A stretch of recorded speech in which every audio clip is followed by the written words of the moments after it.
Hello friends, मैं लेकर आ गई हूँ एक बहुत ही अमेजिंग चाइनीज ड्रामा जिसके स्टार्ट में हम एक लड़की टैंग को देखते हैं जो कि रात के टाइम पर ड्राइव कर रही थी। अचानक से उसकी गाड़ी टकरा जाती है किसी दूसरी गाड़ी से। अब बाहर बारिश हो रही थी और वो काफी ज्यादा घबरा जाती है, लेकिन गाड़ी में से निकलने वाले पर्सन को देखकर तो वो बिल्कुल ही शॉक रह गई थी, क्योंकि वो पर्सन कोई और नहीं बल्कि फू था, जिसको देखते हुए वो 4 साल पहले का सीन याद करती है कि वो उसके पास जाके कहने लगी थी कि मेरे पेरेंट्स की डेथ हो चुकी है और मुझ पर बहुत ज्यादा कर्जा है। अपनी किस्मत को बदलने के लिए अब मुझे कुछ करना होगा और उसे ऑफर देती है वन नाइट स्टैंड के लिए। वो उससे पूछने लगा था कि तुम जानती हो मैं कौन हूँ। इस पर वो बताती है कि हाँ बिल्कुल मैं जानती हूँ, और वो फू के साथ नाइट स्पेंड करती है। इस फ्लैशबैक को याद करते हुए वो काफी ज्यादा घबरा गई थी और सोचती है कि ये अभी मुझे कहाँ ही पहचानेगा, बस ये मुझे पहचान ना ले। और फिर वो सनग्लासेस पहनकर बाहर निकलने लगी थी और ये देखकर काफी वियर्ड भी लग रहा था कि रात के वक्त कौन सनग्लासेस पहनेगा। वो उसके सामने खड़ा होता है और वो उससे सॉरी करते हुए बोलती है कि मुझसे गलती से लग गया, मैंने जानबूझकर आपकी गाड़ी को टक्कर नहीं मारी। और फू से कांटेक्ट नंबर लेते हुए कहने लगा था कि मेरा असिस्टेंट आपसे कांटेक्ट कर लेगा। अब उसे कांटेक्ट नंबर देते हुए वो इसी बात पर परेशान थी कि कहीं ये मुझे पहचान ना ले, लेकिन फू से कोई भी बात नहीं करता और वहाँ से चला गया था। इस पर वो सोचती है कि शायद इसने मुझे नहीं पहचाना और दोबारा से गाड़ी में बैठ जाती है। तभी उसे कॉल आई थी चेंग की, जो कि उसे बोलता है कि मेरे अंकल चाइना वापस आ गए हैं तो तुम्हें उनके साथ डिनर पर चलना होगा। ये फैमिली डिनर होगा जहाँ मैं तुम्हें सबसे इंट्रोड्यूस करवाऊंगा। और वो पहले उसे मना करती है, लेकिन चेंग के बार बार कहने पर वो मान गई थी। और फिर वो जाती है चेंग के साथ और वहीं पर उसे पता चला था कि चेंग के अंकल कोई और नहीं बल्कि फू हैं, और वो और भी ज्यादा घबरा जाती है। चेंग फू से उसे इंट्रोड्यूस करवाता है। इस पर फू कहने लगा था कि हम तो जानते हैं एक दूसरे को, और टेंग और ज्यादा घबरा जाती है। तो उसकी मदर कहने लगी थी कि कैसे जानते हो। तभी वो कहता है अभी कुछ देर पहले ही मिले। तो टेंग की जान में जान आती है और फिर वो डिनर करने के लिए बैठ गए थे। और टेंग फू से अपोलोजाइज करने के लिए उसके पास ड्रिंक लेकर जाती है, लेकिन वही ड्रिंक उसके अपने ड्रेस पर गिर गई थी। तो वो कहती है कि मैं इसे साफ करके आती हूँ। अब वो जैसे ही ड्रिंक साफ करने के लिए जाती है और हम उसे देखते हैं स्टेयर्स पर, तो उसके सामने खड़ा था फू। और फू उसके नजदीक आकर बोलता है कि मुझे तुम किस नाम से पुकारोगी। तो वो कहती है कि अंकल फू। इस पर फू उसके क्लोज आते हुए कहने लगा था कि मैं वही नाम प्रेफर करूंगा जो कि 4 साल पहले तुमने बेड पर बोला था। ये सुनते हुए टेंग ने घबरा कर उसे धक्का दे दिया था और फू कहता है कि मेरी एक बात याद रखना, ऐसे तुम फू फैमिली में कभी भी नहीं आ सकोगी, बेहतर यही होगा कि तुम चेंग से ब्रेकअप कर लो। और ये कहते हुए फू वहाँ से चला गया था और टेंग सोच में पड़ गई थी कि अब वो क्या करे, और सोचने लगी थी कि इतनी जल्दी मैं गिव अप नहीं करूंगी इस पोजीशन पर जहाँ पर मैं हूँ इस वक्त। मैंने बहुत मेहनत की है यहाँ आने के लिए। कुछ देर के बाद ही वो वापस गई थी चेंग के पास, लेकिन वहाँ पर चेंग अकेला बैठा था और वो चेंग से पूछती है कि तुम यहाँ पर अकेले क्यों हो। इस पर वो कहने लगा था कि मेरे अंकल और मोम यहाँ से चले गए, तुम्हें क्या जरूरत थी अंकल से बदतमीजी करने की, तुमने सब खराब कर दिया। अब वो कल चले जाएंगे यहाँ से, तुम्हें किसी भी तरह उनको मनाना होगा, चाहे कुछ भी करो। और टैंग इसके लिए मान गई थी। इसीलिए नेक्स्ट डे वो जाती है क्लब में, जहाँ पर एक असिस्टेंट आकर उसे वीआईपी रूम में ले गया था और वो जाकर मिलती है फू से और उसे अपोलोजाइज करते हुए कहने लगी थी कि मेरी और चेन की शादी के लिए मान जाए प्लीज। लेकिन फू कहता है कि मैं इसके लिए बिल्कुल भी नहीं मानूंगा और ना ही तुम्हें परमिशन दूंगा, ये बात याद रखना। वो कोशिश करती है बार बार कि फू मान जाए, लेकिन फू बिल्कुल भी मानने वाला नहीं था। और फू कहता है कि शायद तुम्हें बहुत ही ज्यादा जल्दी है एक रिच फैमिली में शादी करने की, ताकि तुम स्टेबल हो सको। अब वहाँ से ना उम्मीद होकर वो बाहर आती है। इतने में उसके सामने आ गया था चेंग, जो कि उससे पूछता है कि क्या हुआ, कि अंकल मान गए और उन्होंने तुम्हें माफ कर दिया। इस पर चेंग कहती है कि नहीं, ना वो माने और ना उन्होंने मुझे माफ किया। चेंग बहुत ज्यादा परेशान हो गया था, तो वो उससे बोलती है कि फिक्र मत करो, मैं कुछ करती हूँ। और फिर सोचने लगी थी कि उसे मेरा ब्लड देखना है ना, तो एक दफा जख्मी हो भी जाऊंगी तो क्या हो जाएगा, कल एंगेजमेंट पार्टी में मैं कुछ ना कुछ कर ही लूंगी। नेक्स्ट सीन में हम टेंग को देखते हैं जो कि चेंग के साथ एंगेजमेंट पार्टी में चली गई थी और वहीं पर जिया उसकी इंसल्ट करने लगती है कि तुम्हारी हिम्मत है यहाँ पर आने की, जरा तुम अपनी औकात तो देखो, यहाँ पर तुम किस बेस पर आई हो, किसने तुम्हें इजाजत दी यहाँ आने की। और आगे बढ़ते हुए वो जिया को प्रोवोक करने लगी थी और जिया के हाथ से ड्रिंक का ग्लास भी पकड़ते हुए नीचे जमीन पर फेंक कर तोड़ देती है। जिया को ये देखकर बहुत गुस्सा आया था और उसने धक्का दे दिया था टेंग को, जिसकी वजह से टेंग नीचे जमीन पर गिरती है और कांच के टुकड़े उसके हाथ में घुस गए थे। अब उसके हाथ से खून निकलने लगा था और फू का दिया गया चैलेंज कंप्लीट हो गया, क्योंकि उसने कहा था कि कल की पार्टी में तुम्हें अपना कुछ खून बहाना होगा। चेंग उसे वहाँ से लेकर जाता है और जिया का फियांसे आकर उस पर गुस्सा करने लगा था। तभी फू की तरफ देखते हुए टेंग हाथ लहराती है कि उसका चैलेंज कंप्लीट हो गया। और कुछ देर के बाद हम उसे देखते हैं रूम से निकलते हुए, जो कि पट्टी करके निकल रही थी। अपने सामने फू को देखकर वो रुक गई थी और फिर फू से बोलती है कि देखो तुम्हारा चैलेंज कंप्लीट हो गया, अब तो तुम रेडी हो ना मेरी और चेंग की शादी शादी के लिए। इस पर फू कहता है कि तुम मेरी बात को गलत समझी, मैंने ये नहीं कहा था कि ब्लड देखकर मैं शादी के लिए रेडी हो जाऊंगा। और फू को बात बदलता देखकर तैंग को इतना गुस्सा आता है कि वो गुस्से से बोलती है, तुम इतने ज्यादा शेमलेस कैसे हो सकते हो, तुमने मुझसे कहा था तुम अपनी बात से पलट नहीं सकते हो। लेकिन इस पर फू बोलता है कि मैंने ऐसा कुछ भी नहीं कहा और तुम मुझसे इस लहजे में बात बिल्कुल भी नहीं कर सकती। टैंग फिर भी उस पर गुस्सा करने लगती है तो उसके क्लोज जाते हुए वो बोलने लगा था कि क्या सच में तुम्हारे दिल में मैं नहीं हूँ और तुम मुझे बिल्कुल भूल चुकी हो, तुम कैसे मैनेज कर सकती हो ये सब कि अब तुम चंग से लव करने लगी और मेरी मेमोरीज को कहाँ रखोगी तुम। इस पर टैंग कहती है कि वो सिर्फ एक ट्रांजैक्शन थी, आप उसको भूल क्यों नहीं जाते। लेकिन उसके उस वॉन्ड वाले हाथ को पकड़ते हुए फू उस पर गुस्सा करने लगा था और उसके हाथ पर प्रेशर देता है, उसकी वजह से उसके हाथ से फिर से ब्लड आने लगा था। और कुछ ही देर में वहाँ पर नर्स आ जाती है जो कि उन दोनों को ऐसे साथ देखती है। इस पर फू उसे देखकर पीछे हट गया था और फिर कहता है कि इसके जख्म पर फिर से पट्टी कर दो और टैंग से कहने लगा था कि पट्टी करवाने के बाद घर चली जाना। उसके जाने के बाद टैंग चिल्लाती है कि तुम बहुत बुरे हो, बिल्कुल एक मॉन्स्टर की तरह हो तुम। दूसरी तरफ हम जिया को देखते हैं जो कि बहुत ही ज्यादा गुस्से में थी और वो कहती है कि मैं तो तुम्हें छोड़ूंगी नहीं टैंग, तुम्हारी हिम्मत कैसे हुई मेरी एंगेजमेंट पार्टी खराब करने की। और फिर वो किसी को कॉल करते हुए कुछ प्लानिंग करती है और नेक्स्ट मॉर्निंग जैसे ही टैंग की आंख खुली थी तो उसे चैंग की कॉल रिसीव हुई थी जो कि उसे बोलता है कि तुमने सब खराब कर दिया, जरा पोस्ट तो चेक करो ऑनलाइन। और ऑनलाइन सब ट्रेंडिंग टॉपिक्स में उसी का नाम था कि पैसे हासिल करने के लिए टैंग ने खुद को बेच दिया। सू फैमिली की डॉटर ऐसा कैसे कर सकती है। अब टैंग इस प्रॉब्लम को सॉल्व करने के लिए जाती है चैंग की मदर के पास और उनके सामने नील डाउन होकर कहने लगी थी कि ऐसा कुछ भी नहीं है। इस पर चैंग की मदर कहती है कि अगर तुम्हें नील डाउन होना है तो बाहर जाओ और बाहर बारिश में बैठकर घुटने टेको। वो बिल्कुल ऐसा ही करती है। लेकिन कुछ ही देर में वहाँ पर फू आ गया था और फू को देखते ही वो बेहोश हो गई थी क्योंकि इतनी सर्दी में इतनी देर तक बारिश में बैठना इम्पॉसिबल है। फू उसे रूम में लेकर जाता है और जैसे ही टैंग की आंख खुली थी तो उसे चैंग की कॉल रिसीव होती है जो कि कहता है मैंने तुम्हें प्रॉब्लम सॉल्व करने के लिए कहा था, प्रॉब्लम बढ़ाने के लिए नहीं। तुम मेरे अंकल के पास क्यों चली गई, तुम जानती हो कि उन्होंने मुझे आकर कितना पीटा, उन्हें ये भी लगने लगा है कि तुम प्रेग्नेंट हो। इतने में फू उसके पास आता है और टैंग से बात करने लगा था जिस पर टैंग को शक होता है कि शायद फू को सच में गलत लग रहा होगा। और वाइन का ग्लास उठाते हुए टैंग वो ग्लास पीने लगती है और वो फ्लैशबैक को याद करती है कि 4 साल पहले फू के सामने उसने ऐसे ही वाइन पी थी। और फिर वो वाइन पीने के बाद वो क्लोज आ जाती है फू के। इस पर फू खुद पर कंट्रोल नहीं रख पाता और वो टैंग को किस करने लगा था। लेकिन कुछ देर के बाद ही टैंग उसे हटने को बोलती है। इस पर वो खड़ा होकर कहता है कि तुम्हें तो मैन को सेड्यूस करना भी नहीं आता। नेक्स्ट सीन में हम टैंग को देखते हैं जो कि अपने फ्रेंड के साथ क्लब में चली गई थी और वहीं पर 2 लड़के आ जाते हैं तो उसके फ्रेंड नियान बोलती है कि हमें यहाँ से निकलना होगा। लेकिन वो वहाँ से निकल नहीं पाते, तभी वो फू को कॉल करते हुए हेल्प मांगने लगी थी। नेक्स्ट सीन में हम फू को देखते हैं जो कि उन लड़कों के सामने खड़ा था और उनसे कहता है कि तुम्हारी हिम्मत कैसे हुई ये हरकत करने की, जानते हो इसके कॉन्सिक्वेंसेस क्या होंगे। और फिर अपने गार्ड से बोलता है कि इनको सबक सिखा देना। और ये कहने के बाद वो बाहर आ गया था और गाड़ी में बैठी टैंग के साथ जाकर बैठते हुए बोलता है कि तुम यहाँ पर किस लिए आई हो, मुझे पहले तुम ये तो बताओ। इस पर टैंग कहती है कि तुमने ही तो कहा था कि मुझे मेन को सेड्यूस करना नहीं आता, मुझे ये सब सीख लेना चाहिए, तो बस वही सीखने के लिए मैं यहाँ पर आ गई। और टैंग की ये बात सुनते हुए फू थोड़ा सा एम्बेरस फील करते हुए उसे घर पर ले गया था। वो उससे पूछता है कि क्या तुम इंजर्ड हो, लेकिन टैंग उससे इस बार बात ही नहीं करती और फू गाड़ी आगे बढ़ा देता है। अपने घर के पास गाड़ी रोकते हुए उसने टैंग को गोद में उठा लिया था और आगे बढ़ता है उसे लेकर। और फिर अपने घर लाने के बाद वो टैंग को कपड़े चेंज करने के लिए बोलता है और कुछ देर के बाद ही वो ड्रायर लेकर आ गया था टैंग के बाल सुखाने के लिए। वो दोनों एक दूसरे से बात करने लगते हैं और फू खुद पर फिर से कंट्रोल नहीं रख पाता और वो टैंग के करीब आ गया था। वो सबसे पहले टैंग के वॉन्ड को किस करता है और उसके बाद वो उसके लिप पर किस करने लगा था। हमें उनमें कुछ रोमांटिक मोमेंट्स देखने को मिलते हैं। और नेक्स्ट मॉर्निंग जैसे ही टैंग उठी थी तो उसके सामने सर्वेंट आते हुए कहती है कि ब्रेकफास्ट रेडी है, आप ब्रेकफास्ट कर लें। और फू तो किसी काम से चला गया है। इतने में चैंग की कॉल आई थी जो कि कहता है कि वो अब्रॉड चले गए हैं। लेकिन मुझे बताओ कि तुमने ऐसा क्या किया कि जाने से पहले उन्होंने हमारी शादी की परमिशन दे दी। टैंग कॉल करने के बाद फू को मैसेज करती है कि तुमने ऐसा क्यों किया, तुम अब्रॉड चले गए हो जबकि नेक्स्ट वीक में शादी है मेरी, अब क्या करूँ मैं। टाइम ऐसे ही गुजरता है और फिर चैंग और टैंग की शादी का दिन भी आ गया था। टैंग रेडी होती है लेकिन उन दोनों को साथ देखकर एक लड़की कहने लगी थी कि बहुत जल्द तुम्हें मैं रिप्लेस कर लूंगी, ये जगह सिर्फ मेरी है और मेरे अलावा और किसी की नहीं हो सकती। चैंग तो टैंग को ऐसे देखकर बहुत ही ज्यादा खुश था। लेकिन फिर हम देखते हैं टैंग को फू के रूम में जो कि सोचने लगी थी कि ये सब कुछ कितना अच्छा है, लेकिन सामने फू को देखकर बोलती है कि तुम तो अब्रॉड चले गए थे ना, फिर तुम यहाँ पर क्या कर रहे हो? इस पर फू कहता है कि मेरी छोड़ो, तुम मुझे ये बताओ कि तुम यहाँ पर क्या कर रही हो। इस पर तेंग उसे बताने लगी थी कि मुझे तो चंग ने भेजा है यहाँ पर, लेकिन फू कहता है कि अच्छी बात है ना कि तुम मेरे साथ हो। इस पर वो कहती है कि ऐसा कुछ भी नहीं होगा, ये सारी बातें अपने दिमाग से निकाल दो। वहाँ से दूसरे रूम में जाते हुए तेंग चंग को कॉल करते हुए कहने लगी थी कि तुमने मुझे इस घर में क्यों भेजा, तुम पागल हो गए हो, तुम्हारे अंकल भी यहाँ पर हैं, वो अब्रॉड नहीं गए। तो चंग कहता है कि ये तो अच्छी बात है ना, तुम वहाँ पर अकेली नहीं होगी, और अंकल वो तो फैमिली है, तुम्हें प्रॉब्लम क्या है उनसे। अभी तेंग उससे बात कर ही रही थी कि उसे पीछे शेन की आवाज सुनाई देती है, वही लड़की जो कि कह रही थी कि तुम मेरी जगह कभी नहीं ले सकती। वो बोलती है चंग से कि मुझे बताओ कितनी देर है, तुम्हें कब से कॉल ही किए जा रहे हो। और चंग तेंग से कहता है कि मुझे कॉल मत करना, और कहकर उसने कॉल कट कर दी थी। और तेंग सोचने लगती है कि तुम कितने बड़े धोखेबाज हो।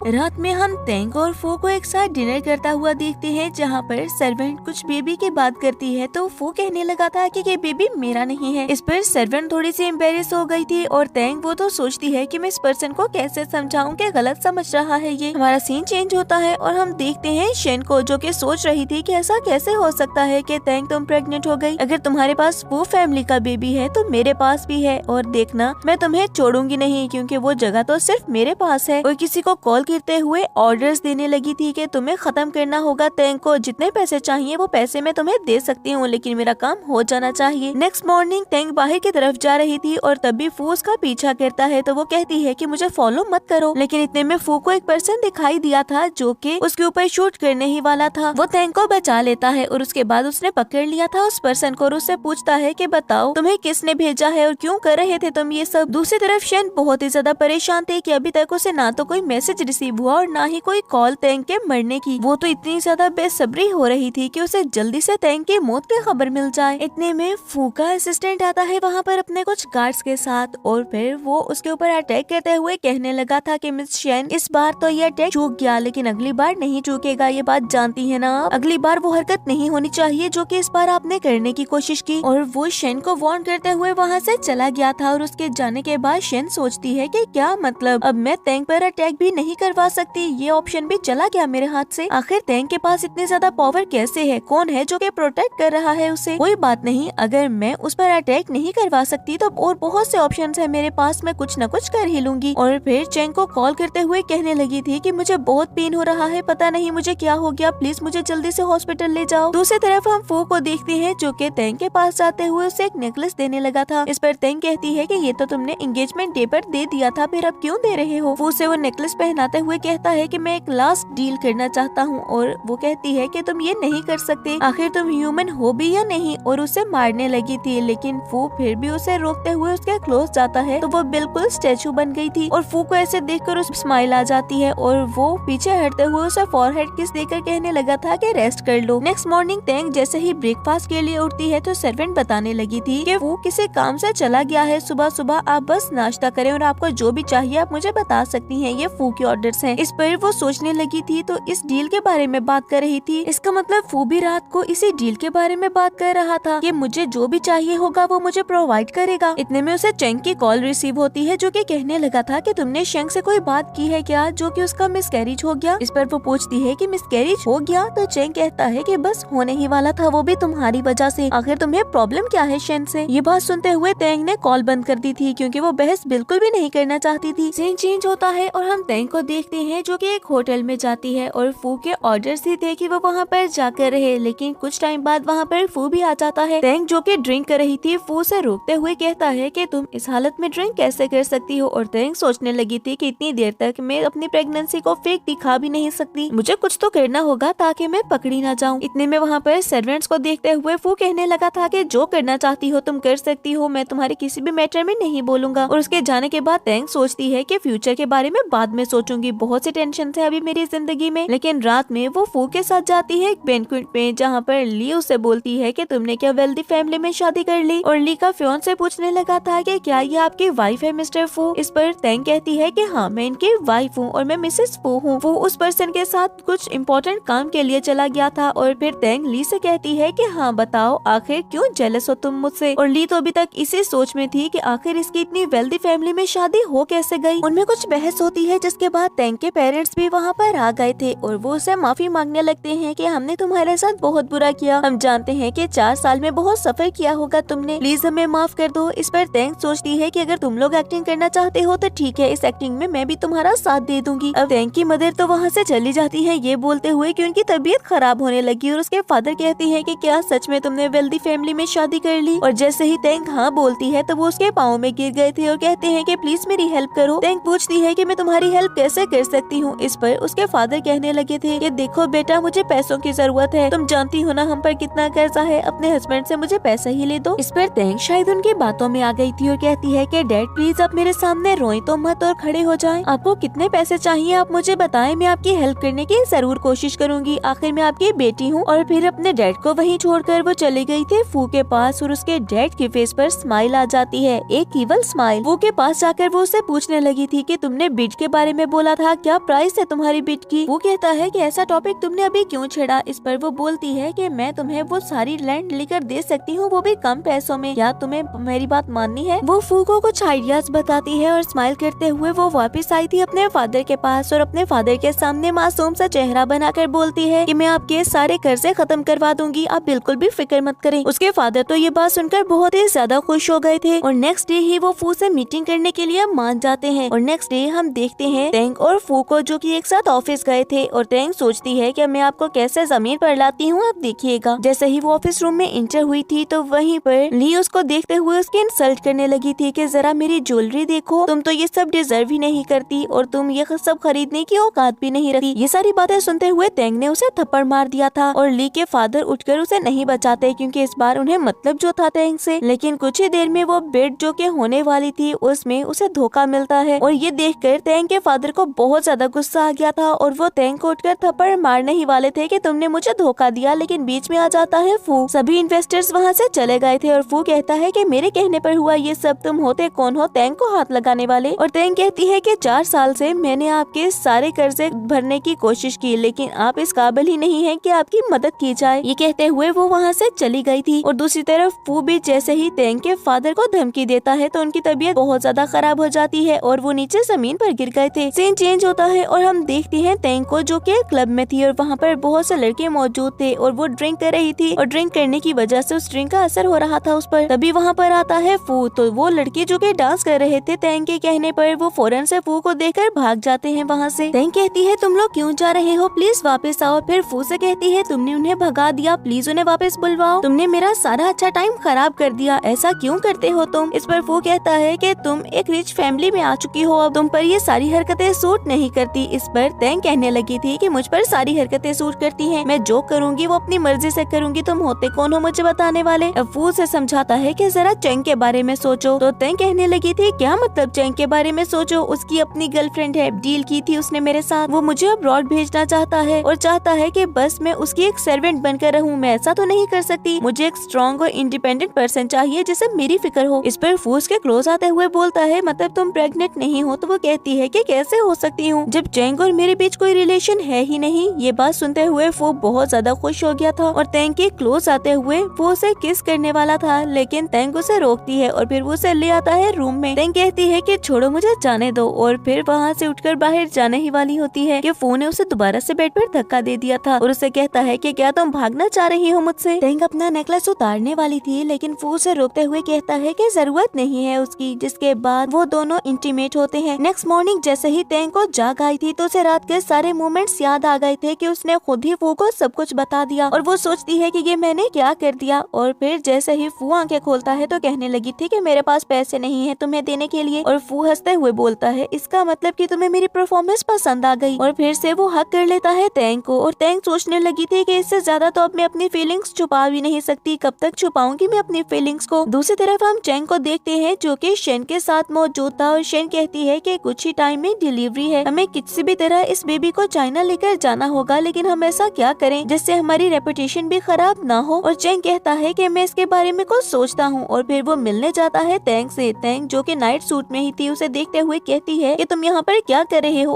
क्यों आए हो बिना बताए। चेंग रूम में चला गया था और तेंग दरवाजा बंद करते हुए उसके पीछे आते हुए कहती है कि बताओगी मुझे कुछ कैसे बिना बताए यहाँ पर तुम क्यों आ गए। इस पर चेंग कहने लगा था कि मुझे हेल्प चाहिए तुम्हारी, कुछ ही टाइम में डिलीवरी है शेन की और हमारे बेबी को चाइना तुम वापस लेकर जाओगी। अभी उनकी यही बहस चल रही थी कि तभी डोर नॉक होता है और डोर के नॉक होने पर तेंग काफी ज्यादा घबरा गई थी कि अब अचानक से वो क्या ही करे। तेंग जाकर जैसे ही दरवाजा खोलती है और चेंग छुप गया था तो सामने सर्वेंट थी और तेंग सुकून का सांस लेते हुए सर्वेंट से चीजें लेकर दोबारा अंदर आ जाती है और चेंग उससे क्वेश्चंस करने लगा था कि क्या तुम किसी और के साथ रह रही हो, यहाँ पर कौन है तुम्हारे साथ। तेंग उसके किसी भी क्वेश्चन का आंसर नहीं करती और उसने चेंग का हाथ पकड़कर उसे निकाल दिया था अपने घर से और कहती है कि दफा हो जाओ और दोबारा नजर मत आना। चेंग बुरा सा मुंह बनाकर वहाँ से निकल जाता है और इतने में फू आता है वहाँ पर, जिसने चेंग को देख लिया था और फिर वो जाता है रूम में। तो तेंग कहती है कि हाँ बताओ क्या प्लान है आज का। इस पर फू बोलने लगा था कि चेंग क्यों आया था यहाँ पर, मुझे पहले ये बताओ। इस पर वो बुरा सा मुंह बनाते हुए कहती है कि तुमने उसे देख लिया और फिर उसे सारी बात बताने लगी थी कि चेंग अपना मतलब पूरा करवाने के लिए आया था यहाँ पर। अभी वो ये सारी डिस्कशन कर ही रहे थे कि चेंग फिर से आ जाता है और डोर नॉक करते हुए कहने लगा था कि मुझे बताओ क्या तुम मुझे चीट कर रही हो, तुम किसके साथ हो। तेंग दरवाजा नहीं खोलती और कहती है कि मुझे नींद आ रही है इसलिए दफा हो जाओ, मैं अभी तो दरवाजा बिल्कुल नहीं खोलूंगी। उसकी ये बातें सुनकर अब चेंग कुछ भी नहीं कर सकता था, इसीलिए मजबूरन वहाँ से निकलता है और ये सारी बातें सुनकर फू पूछने लगा था कि क्या मुझे देखकर तुम एम्बेरेस्ड फील कर रही हो या फिर तुम मुझे लोगों से इंट्रोड्यूस नहीं करवा सकती इसीलिए तुमने दरवाजा नहीं खोला। तो तेंग बोलती है पागल हो गई हो क्या, लेकिन तुम चाहते थे कि तुम अपने नेफ्यू के सामने पकड़े जाओ। छोड़ो, चेंग ने आकर मेरा सारा मूड खराब कर दिया, मैं सोने जा रही हूँ, अगर तुम्हें सोना है तो सो जाओ। और फू से गुड नाइट बोलते हुए किस करके वहाँ से चला गया था और उसके जाने के बाद तेंग सोचती है कि इसने तो मेरा राहत सहा मूड भी खराब कर दिया।